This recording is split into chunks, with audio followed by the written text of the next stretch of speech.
Some people see expat or immigrant. What I see is someone who was brave enough to leave everything and everyone they know behind, to pack their lives into a handful of suitcases, to get on a plane with a one-way ticket, and to travel across the globe to go and live in a place they may never have been before, and start a whole new chapter in life.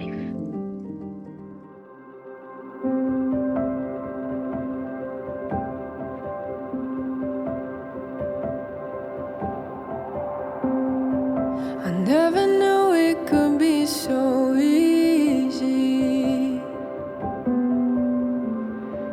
I never thought it could be so true. But every time I close my eyes, I feel a piece in me rise. I never knew love could be so easy. Нихао, друзья! Сегодня такой классный день. Я приехал на пляж, тут солнце, море, на фоне даже горы есть. И под этот замечательный фон я хочу с вами поговорить про переезд в Китай. Я собрал все ваши самые популярные вопросы о переезде, о визе, о работах и постараюсь максимально подробно на них ответить. Поэтому видео может подзатянуться, быть длинным, но я уже хочу закрыть эту тему, чтобы в следующих видео не возвращаться к ней, так как я все-таки хотел бы снимать больше какого-то travel-контента, посещать интересные места, снимать про культуру в Китае, про особенности жизни в Китае. Так что вот, начнем. Итак, вы собрались переезжать в Китай, и, естественно, первый же вопрос – это визы. Где, какую, куда, насколько и все в таком духе. Есть несколько вариантов. Первый вариант, конечно же, туристическая виза. Самый простой и доступный вариант. Дается она на 1 месяц, делается довольно легко. И подходит она больше тем, кто хочет просто приехать в путешествие, посетить какие-то достопримечательности и в целом познакомиться со страной. Второй вариант – это бизнес-виза. Ее тоже довольно легко получить. Дают ее от 1 до 3 месяцев. Это, кстати, и мой вариант, по ней приехал и я. Мне одобрили, например, на 2 месяца. Это хороший вариант для тех, кто уже задумывается прям переехать жить в Китай. Вам хватит времени уже познакомиться со страной, понять, подходит ли вам страна или нет. Чем хорош Китай? Вы довольно быстро поймете, ваша эта страна или нет, подходит она вам или нет. Мне, например, хватило всего 2 недель. Поэтому вы либо, как я, сразу полюбите эту страну, влюбитесь по уши, либо у вас, наоборот, произойдет полное отторжение, что, по моим наблюдениям, кстати, случается чаще. Третий вариант – это рабочая виза. И это единственная виза, по которой вы сможете легально работать в Китае. Чтобы получить рабочую визу, вам нужно, чтобы вас наняли, чтобы вас официально трудоустроили. Вам нужно найти работодателя, который сделает все документы и оформит вам рабочую визу. И еще один вариант получить рабочую визу – это уже зарегистрировать свою компанию в Китае. Этот вариант выбрал и я, так как я всегда работал фрилансером, всегда работал в России на себя, мне нужен был примерно такой же подход и здесь. И единственный способ этого добиться было оформить свою компанию. Чем хорош этот вариант? Ты больше ни от кого не зависишь, пока у тебя функционирует компания в Китае, ты получаешь рабочую визу, живи и работай в Китае легально сколько захочешь. Но вариант не из дешевых. Чтобы зарегистрировать свою компанию в Китае, придется отдать примерно 400-500 тысяч рублей, плюс ежемесячно платить налоги. В моем случае это вот 2500 юаней. Можно сделать дешевле, если попробовать открыть компанию самому, но это очень сложно, даже если ты знаешь китайский язык. Поэтому ты платишь эти деньги компании, которая занимается помощью с открытием. И если вам нужна помощь в открытии компании в Гуанчжоу или Шэньчжэне, пишите, я могу дать контакты, через кого лично я открывал. Четвертый вариант – это студенческая виза. На самом деле тоже классный вариант, особенно для молодых ребят. Все, что вам нужно, поступить в любой университет на курсы китайского языка и посещать их пару раз в неделю. В Гуанчжоу, например, я знаю, что стоит это 6000 юаней за полгода. Но работать вы по этой визе не можете. Я, конечно, знаю очень много ребят, которые живут по студенческой визе и где-то подрабатывают, особенно часто моделями, но это уже на свой страх и риск. Потому что если вас поймают, вам выпишут штраф, вас депортируют, еще и закроют въезд в Китай на сколько-то лет, по-моему, на 5 или на 10, по-моему, на 5. Пятое – это семейная виза. Там все очень просто. Если у вас один из членов семьи уже официально устроен в Китае, работает, он получил рабочую визу, он может привезти свою семью в Китай по семейной визе. Вот и все. Есть еще такой вариант, как Artist Visa. Если вы какой-то талантливый человек, особенно если вы какой-то популярный талантливый человек, какой-то, может быть, артист, вы можете попробовать податься на Artist Visa. Это виза талантов, больше о ней ничего даже сказать не могу. Еще расскажу небольшой лайфхак, как вы ненадолго сможете продлить практически любую визу. На самом деле там все просто. Когда у вас подходит срок окончания вашей визы, примерно за неделю, вы приходите в ближайший миграционный центр и подаете заявление на T-визу. T-виза – это временная виза, она выдается от недели до 3. Первую дают, как правило, на 3 недели еще. Я, например, жил первые 2 месяца по своей бизнес-визе, а потом продлевал тэшками. Итого я прожил тут 4 месяца, еще 2 месяца продлевал этими временными визами. Но у меня была причина. Я оформлял компанию, мне нужно было время. Это уважительная причина. Но, как правило, когда первый раз оформляешься, они даже не спрашивают причину. Я слышал, что даже приходили с туристической визой, говорили, мы не успели все посмотреть, хотим еще немного погулять, посетить достопримечательности, и им без проблем продлевали. Это, конечно же, не стопроцентный вариант, вам могут отказать. Если вам откажут, вы ничего не потеряете, вам не нужно ничего платить. Ну а если одобрят, вам нужно будет заплатить 160 юаней. Из документов нужно будет с собой оригинал загранпаспорта, ксерокопию загранпаспорта, ксерокопию вашей действующей визы, фотографии на визу и место вашей регистрации, где вы остановились. Ну вот, с видами виз мы разобрались. Оформляйте их заранее, обращайтесь в визовые центры. Правила постоянно меняются, виды виз тоже постоянно меняются, поэтому лучше уточняйте. Я обращался за помощью для оформления первой визы в компанию в Москве. Все было очень просто. Я собрал минимальный пакет документов, вместе с загранпаспортом отправил почтой в Москву, и через неделю, очень быстро, даже меньше недели, по-моему, мне уже прислали мои документы, оригинал паспорта мой с вклеенной туда визой. Так что вот, если кому-то нужно, могу дать контакты проверенных ребят.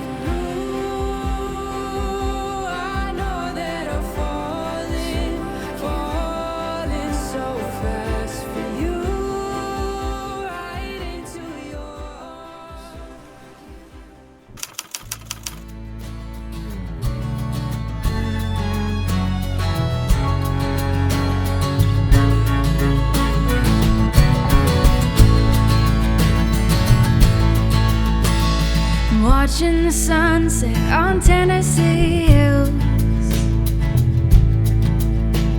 I wish I could capture it, I never will. 'Cause I'm not a painter, can't stay in the lines. Итак, давайте представим, что визу вы уже получили, билеты тоже у вас уже на руках. Что же нам нужно сделать еще обязательно до вылета в Китай? И первое – это, естественно, подготовить деньги.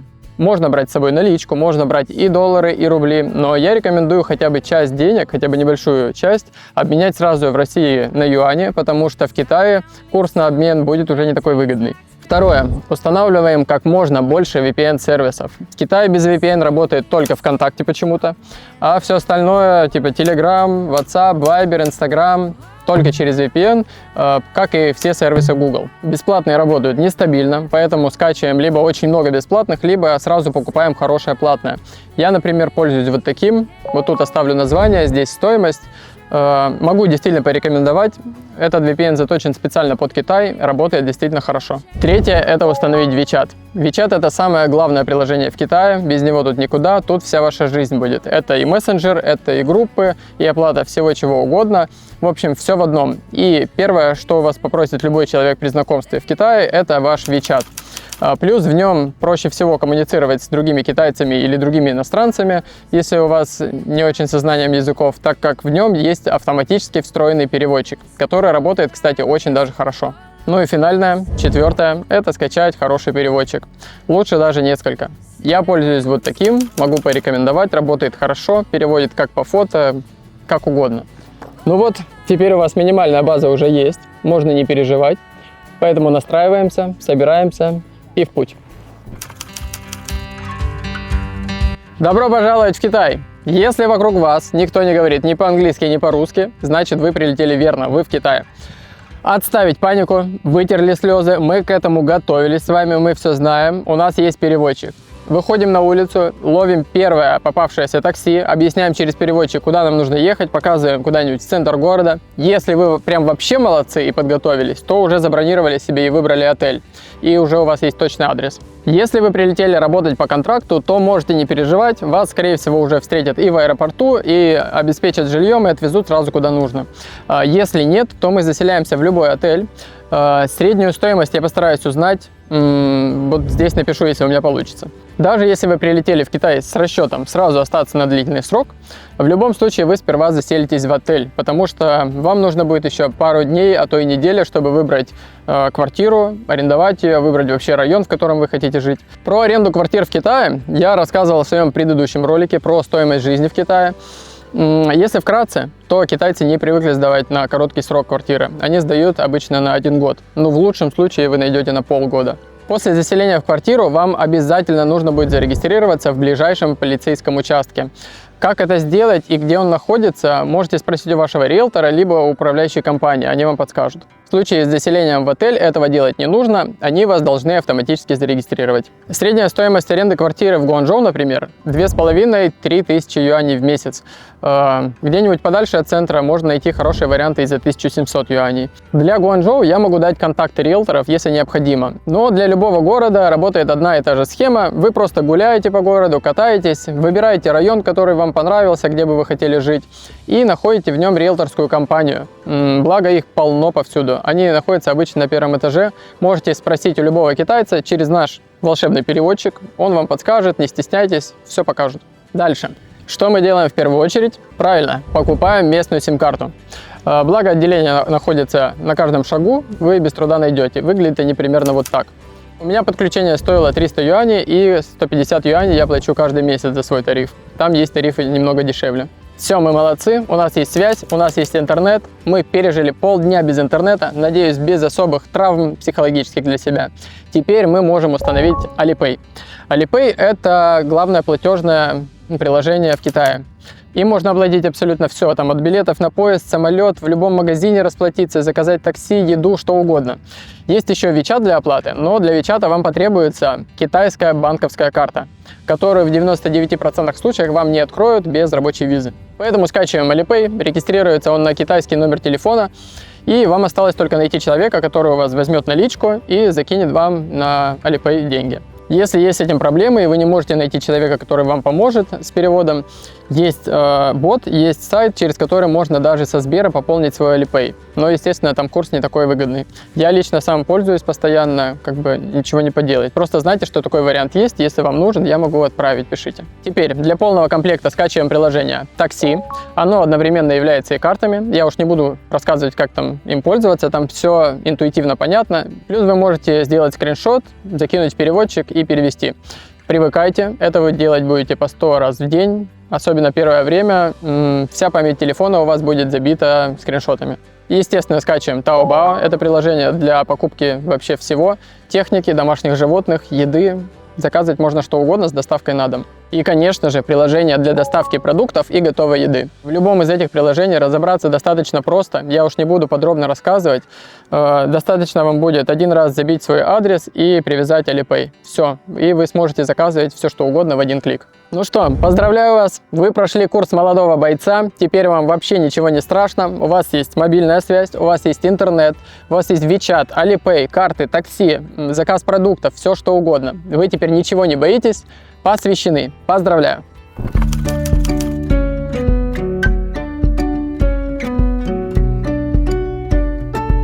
Ребята, хочу на минутку отвлечься и поделиться с вами важнейшим событием в моей жизни. Я долго об этом думал, много месяцев решался на это. И вот, я больше не одинок. Знакомьтесь, это Арчи. Всю свою жизнь я прожил с кошками. Последние 12 лет я жил со своей кошкой Селечкой. Она сейчас осталась с моей мамой в Тюмени, и оставлять ее для меня было самым сложным в моем переезде. Но она у меня уже довольно старенькая дама, и я переживал, как она все это перенесет. Там нужно пройти кучу карантинов, прививок, всего остального, плюс сложный перелет. Да я и сам не знал, как у меня получится в Китае, смогу ли я остаться, и как у меня вообще все пойдет. Ну, конечно, нормально. Это микрофон, я в него говорю. Всю жизнь у меня были кошки, и я вообще всех животных люблю, но кошки мне как-то всегда были ближе по, не знаю, образу жизни. И я не знаю, как это работает, но в Китае мне безумно захотелось завести собаку. Я прям до жжения в груди. Я сперва думал изжога, но нет. Над породой я вообще не раздумывал. Еще года 4 назад мне бывшая девушка привила любовь к корги, и я их раньше, честно говоря, вообще не замечал. А потом стал умиляться каждый раз, когда их видел. Зовут нас Арчи. Мое любимое и счастливое число еще с самого детства это 27. Так сложилось. И в Китае 27 звучит как Арчи или Арчи. В общем, вот. Просто хотелось поделиться счастливой новостью, и я думаю, что вы нас теперь будете очень часто видеть в роликах.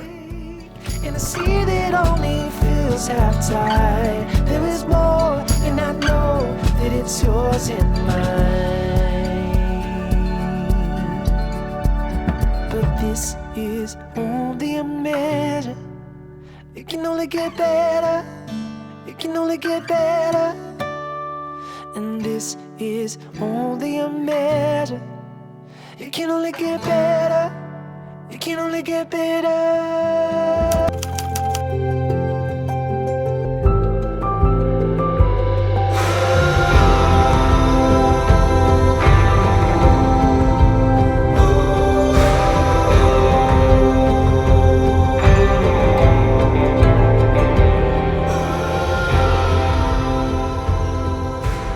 А теперь, что касается работы. Наверное, это самый популярный вопрос, который мне задают.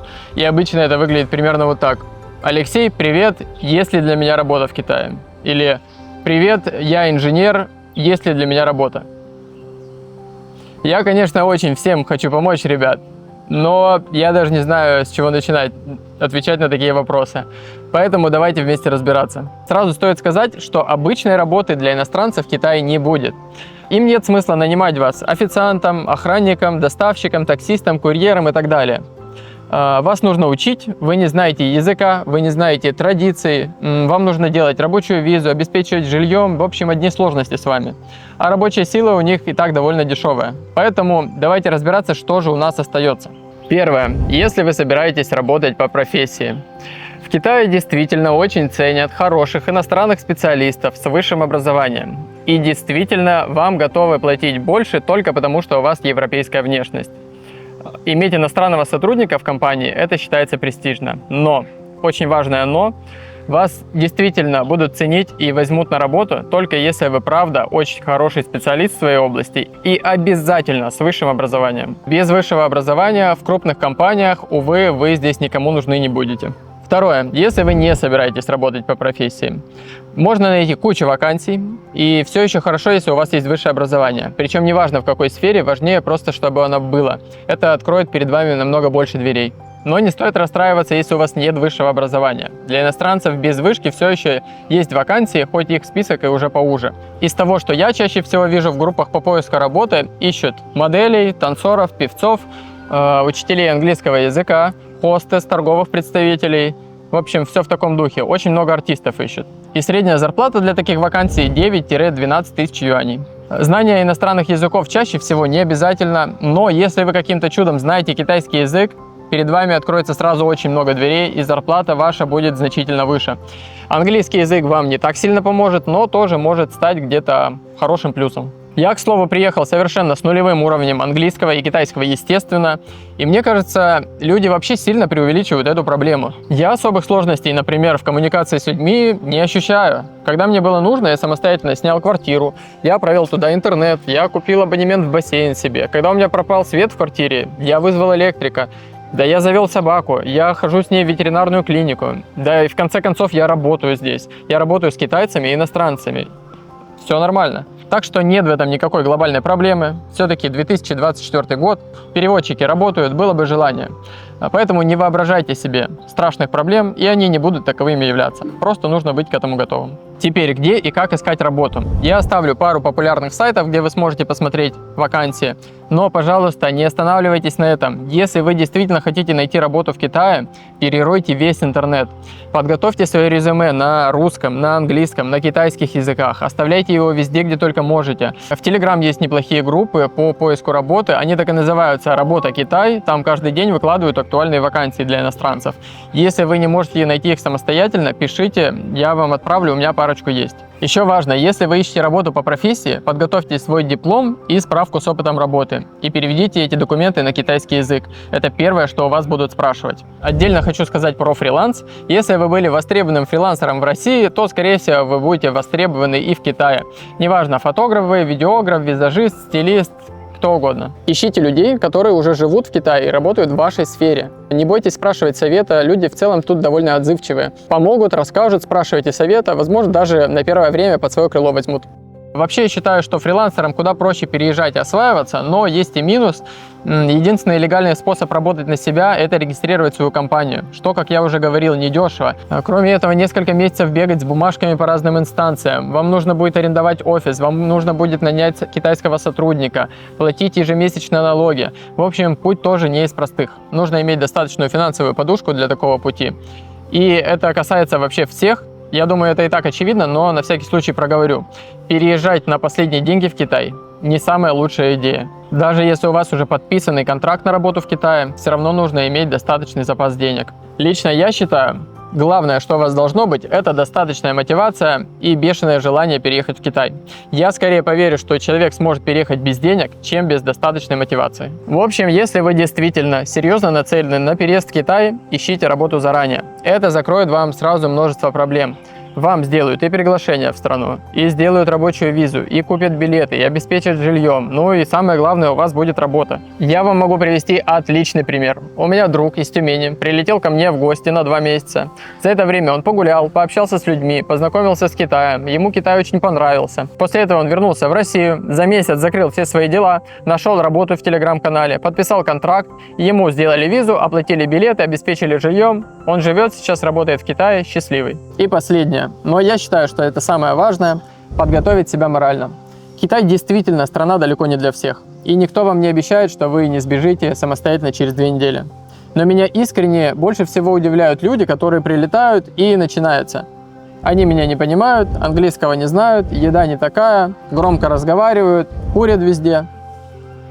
Да, вы прилетели в другую страну, а в случае с Китаем это практически другая планета. Конечно, у них другой менталитет, у них другие традиции, у них другие привычки, и вы должны быть к этому готовы.